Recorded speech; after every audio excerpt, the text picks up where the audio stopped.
parties, and of course you have gone back to, like you said, told us where you felt you always belong. But let's not begin to promote either of them, but let's look at this as a political analyst that you are. The issues within the APC, Emmy just told us that it's a mass party, and because it's a mass party, that becomes the reasons why we are going to be why such challenges would happen. Does it mean that they don't have a constitution? Does it mean that this party don't have rules and regulations that guide them? Does it mean that they don't have proper leadership? What is the mass that are they the biggest political party in the world? Why do you think the APC has gotten to where they are? And of course, still talking about tomorrow, addressing some of the challenges that comes from the screening. In my opening statement here, I said that challenges in every human relationship, you must have that intractable disagreement. It's a normal, it's a given.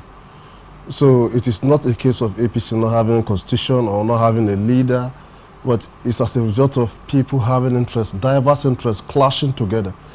You know, everybody wants to protect their interests. So that is the reason why you've seen the kind of problem, you know, that keep arising. And this problem will keep arising even after the convention. People will still be aggrieved. That's why the party also have an internal mechanism to resolve tractable disagreement, because they understand that it's about human being. You know? So those who will not get it may be pacified. There are those too who, after not getting it, despite, you know, trying to reach out their interest, is protected. So it's not a case of APC not having constitution. Of course, if they don't have a constitution, they won't even be registered as a political party. Okay. They have, but sometimes because of the human element, and also considering the political culture of the Nigerian people, I mean, it's quite a different brand from, you know, different parts of the world. You know, what we have here is quite different, because I believe that the Nigerian people are too intelligent. Everybody trying to disagree on something that ordinarily they could just agree on. But disagreement is part of human relationship. So that's how I'm looking at it.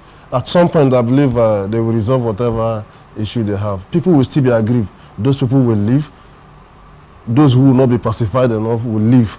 There are some who will still remain there to work for the party and all of that. So it's a normal thing. It's not just about APC. It's about even the mushroom parties equally do have this problem, because it's about human relationship. We are talking about interest. Everybody wanting to protect their own. So once this interest clash, this kind of problem, you know, is about to occur. Let me come to you, Emmy. When you were talking about this, you said this is a mass party. It looks like you're making an excuse because they're a mass party. That's why the infighting that has been going on for quite some time across some states, as a matter of fact. In fact, in Rivers State, the issues within the APC seem to not to be neither here nor there. The conversations around this is from 2023. And these are major signs. And looking at this party as a ruling party and where they are today, and just talking about the screening and the provision is being made to begin to address it, do you think that the convention, when it finally holds, that there could be a way to bring the party together to see that maybe they could actually play the role they should play as the leading party in Nigeria today? Definitely, they might find a way to come together, because every goal of a political party is to win an election. And you must be featured in an election before you can win an election. So if you are not part of the ballot, it means you can't win an election. So they will always find a way to galvanize those interests.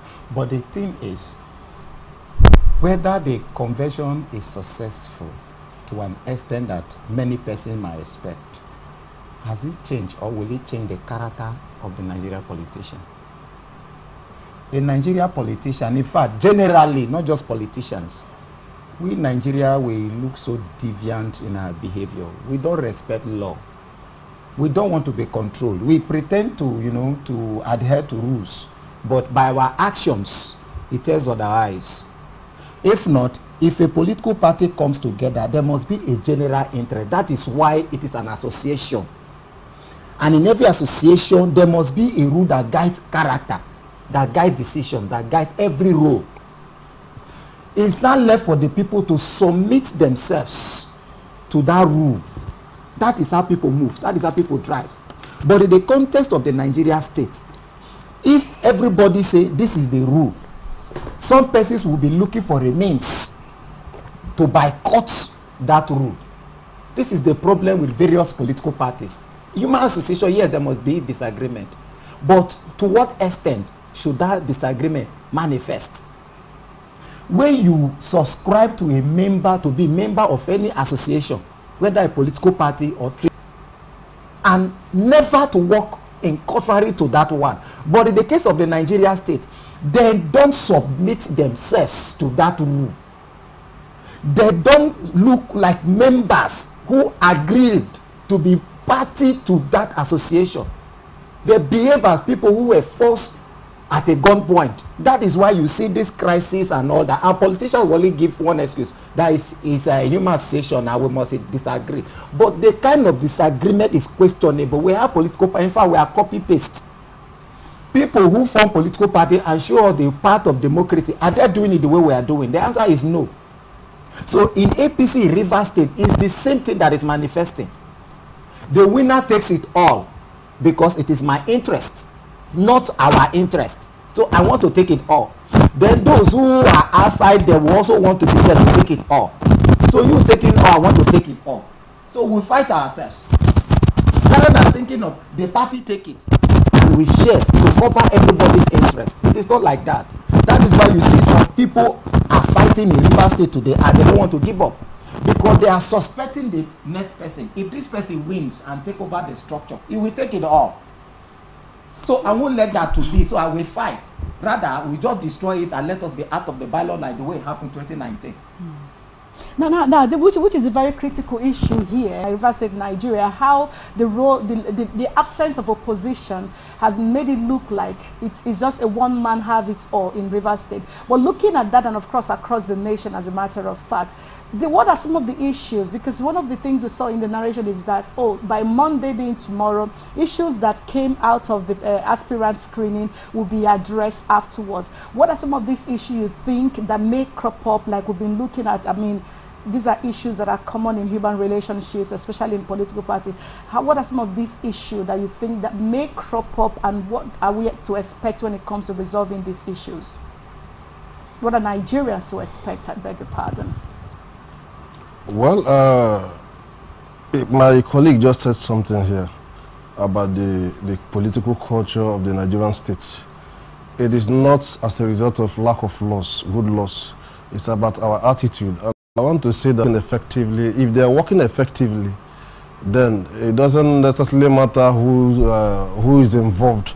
What matters is that the rule must be applied according to what is in the book.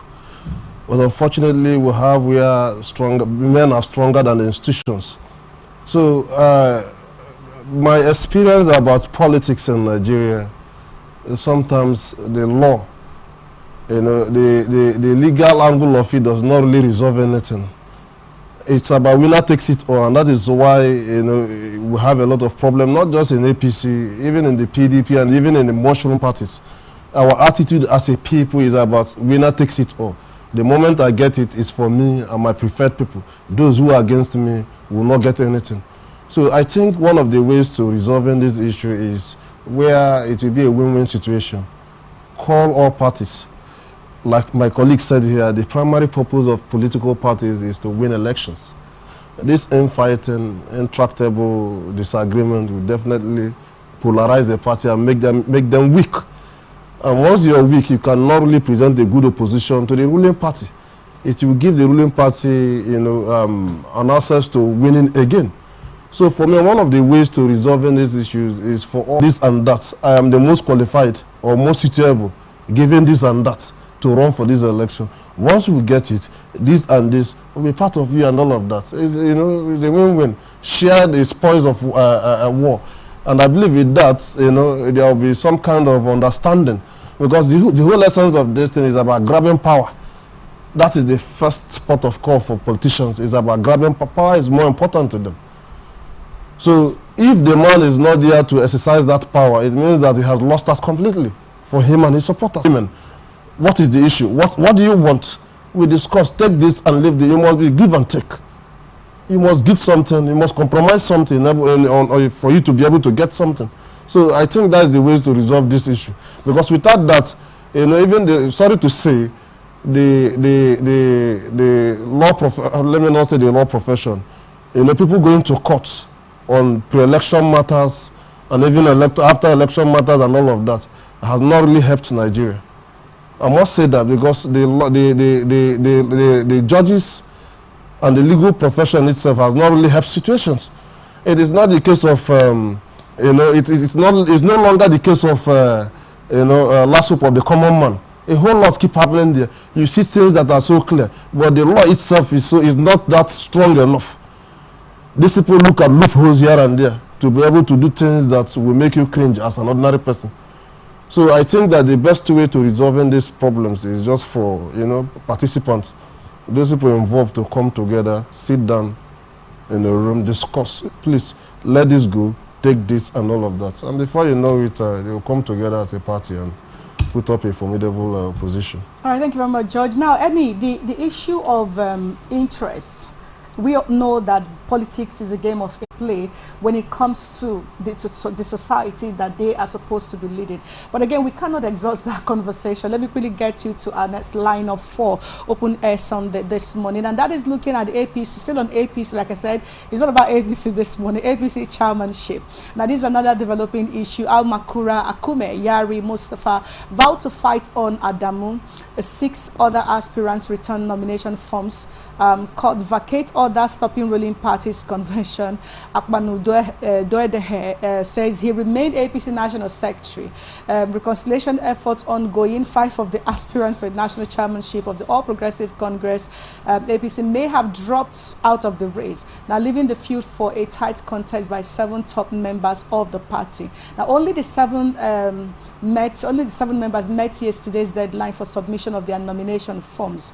The challenge here is former Deputy Governor of Osun State, Otumba Yola Omisori, submitted his nomination form to contest for National Secretary of the party. We also have the preparations for next weekend's convention, which is which is a major stake here, which a new National Executive Committee of the party we hopefully will emerge and then move into a higher gear after whatever is going on in court in High Court in Abuja, where they vacated order stopping the national convention. It's also interesting to know that Justice Bello Kawu ruled that a political party could not be sued by its member, which was why they now have the right to go on with their convention, supposedly. But the bad blood generated by the recent moves against the chairman of the party's caretaker extraordinary committee planning, Mala Buni, and the secretary John Akpanu-Dodehe appears to be not to be over yet, because Akpanu-Dodehe declared that he remained the CECPC secretary regardless of the vote of no confidence said to have been passed on him on Thursday by a majority of the committee members. Now, chairmanship aspirants who beat the deadline for the submission of nomination forms yesterday were the pioneer chairman of the Nigerian Governors Forum, Senator Abdullahi Adamu, the ex-governor of Umaru Tanko Al-Makura, Malam Saliu Mustafa Turaki of Ilorin. You also have the Senator Sani Mohammed Musa, who's the ex-governor, and the ex-governor George Akume. Now, another former chairman of the Nigerian Governors Forum, Abdulaziz Yari, and the youngest Mohammed Etsu. Only Yari is from the northwest. The rest are mostly from the north central. Those that are out of the race include a former chief whip of the House of Representatives, Honorable Bawa Buhari, ex-governor Alimodu Sharif, ex-governor Isa Yuguda, Dr. Sani Abdullahi Shinkafi, and Sonny Sylvester Monidafe. Now, why some of the aspirants just sound their ambition in difference to the APC zoning formula in favor of the North Central for chairmanship, others appear to have lost steam midway.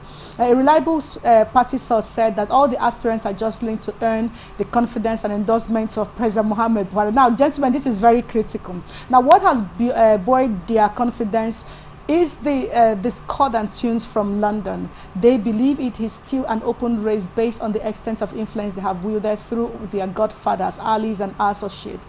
Critically, one of the aspirants was even in London for almost a week, but he could not see the president. Now, this is the core issue when it comes to the APC, the issue of APC chairmanship. This has been going on for so long. In fact, I saw a news headline this morning that says that Buhari has been able to see President Muhammad Buhari, and clearly that says a whole lot as to where Buhari stands right now. And what that also means is that El Rufai and co have lost out in their fight against Buni.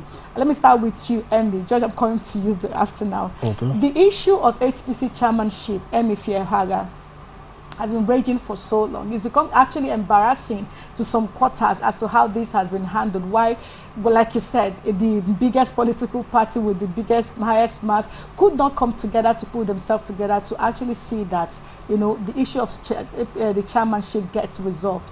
From one party, one of the divides taking over this party secretariat to another coming back to take over, and all the story goes on here and there.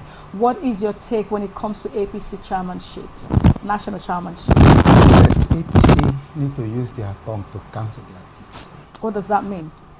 I mean, when you see certain a situation and the situation are not the other time where this thing happen, so you take precaution. For the chairmanship, I think a person that have the party commitment among all these aspirants, I don't want to mention anybody's name, but they should think who have the party commitment first, so that we have people who are exhibiting the kind of character we have seen in Buni. But the president, as from what we're going to deduce this, but the president seemed to be favoring Buni as it is. Yes, he did that because he was kind of compelled to do so. How do you mean? INEC decided to play some kind of politics. When Oshomole was removed, INEC didn't talk or make mention of anything about 21 days. In fact, they accepted Giadom immediately. When Buni was appointed by the NEC, INEC didn't raise any objection. He was accepted wholeheartedly immediately. But immediately Buni was changed, INEC suddenly remembered 21 days notification. If you don't notice or 21 days, will not be part, will not be this. I think that was the angle the president viewed the situation from. Instead of us to go into the angles of Buhari having so much confusion that INEC will turn the whole APC to Zamfara and Rivers experience, let us just do with this one. Since we have been able to force Buni to change his mind, because Buni was actually playing a kind of hide and seek. He doesn't want to conduct that convention. He was trying to hold down the structure until possibly there will be no option than just to go on with caretaker. Erofai and the other group, they didn't lose out. They are the reason Buni is consenting this in his own mind to conduct this convention today. They are the reason Buhari has also engineered more force to ensure that this convention will hold, and the other governors. So if you are bringing such kind of character to occupy the chairmanship position where an order from a court stopping the convention was obtained, and all the national leadership in the name of caretaker could do there was to hide it. You have some kind of persons occupy the chairmanship who tells you they cannot trade out based on their interest to ensure that even if APC collapse or other party to over so they can defend. The holding of the conference at this rate, because Buni has been able to see Buhari, so it's okay. Akpakpanu is saying, oh, he's still the secretary. So the game also seems to be the Buni's angle, who seems to be having it fair right now when it comes to getting the president's consent. Well, like you know, politics is about interest. The matter has been lingering for some time. Buni, who had been there as a caretaker, also have his own interest. Others had their interest, was trying to work against their own interest. So they kicked.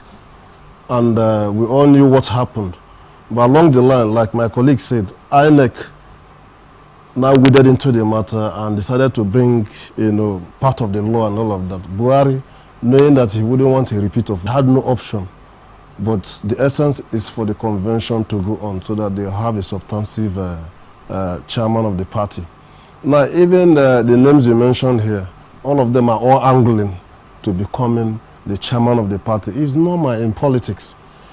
But issues like the president or the governor of a state or the president of the nation shouldn't be the leader of a political party. So who is going to look these men eyeball to say we are the leading party, ruling party, so we need to get it right? Who exactly? Maybe give us a name or something. What my colleague said here is what ought to be. Okay. In reality, it is not what it is. Okay. Right now, Buhari is the leader of the party. So everything, the box falls on his table. Okay. He should exert leadership. He should take responsibilities. If you want your party to be, well organized, it is for him to call a meeting of all the relevant stakeholders. They sit down somewhere and discuss this issue. What is your problem? Or you take this and leave this. That can be done. But like we have known about Buhari, he appears like someone who is indifferent to some of these issues. We all knew what happened to Zamfara. When it comes to all that is playing out before Nigerians, we are preparing as a nation, we're preparing for the 2023 general elections. And because to a lot of quarter, the issue of the APC fracas is creating unnecessary distractions to the conversation we should be having for 2023 general election. So do you think that his body language or he can take any step to resolving the APC crisis? This takes me to one argument I'm also putting forward. I will always say, we don't need a righteous man to rule Nigeria. Neither do we need any righteous man to rule the state now. We need a politically real man to rule. And that is what I think is lacking in ABC right now. We have a righteous man, but that will to see the responsibility as mine. Buhari, with all due respect to him, I know he's the rally point of the APC. When you have discovered the situation like that, yes, I'm the rally point, it means certain extra power is vested in you. He failed to do so prior to 2019 general elections. When people were shot to Oshomo, suspend and to subsequently expel certain persons, the tsunami in Zamfara and some other states, that the president even went to some campaign grounds and said, vote for me and vote. Why now? That shouldn't be. You ought to have cause of persons. For me now, the solution is this. After this convention, there's certain. Okay. So I don't want to go home. That is why they are now moved to Abuja to ensure that the convention must hold. So all of them are afraid now. They want to conduct. This same Buhari right now, being someone, where is he going to find the will somewhere? What compel him to do something about this? You talk to man to have a change. That is why we have the word repentance. You're talking about a man who that is is why we have repentance. Oh. Yeah. Okay. That is just the thing. Remove that I don't want to dead man and save the party that elected you. Will he do that? He can't do it. Do you think he will do that? He can do it, just like the one he asked the party to go and work with Buhari. What are the chances that he can do that? He just exhibited one. The same Buni, which you said by right standing he shouldn't even be there in the first place. So what are the chances that he's not going to be sentimental or maybe to protect his integrity to say, no, you guys go and sort yourself out again? He has shown that he wouldn't do that again. That was why he asked everybody to learn from Rivers and this, and he asked Bunigo and continue bellow every other person, let's work with him. And the confession, and he made mention of something when he was about to depart the airport. He said the confession will hold. That means the will that then will not partake in whatever thing you are going to do, meaning himself and some of his persons all will go home, and it's going to be a shame on him that APC elected him.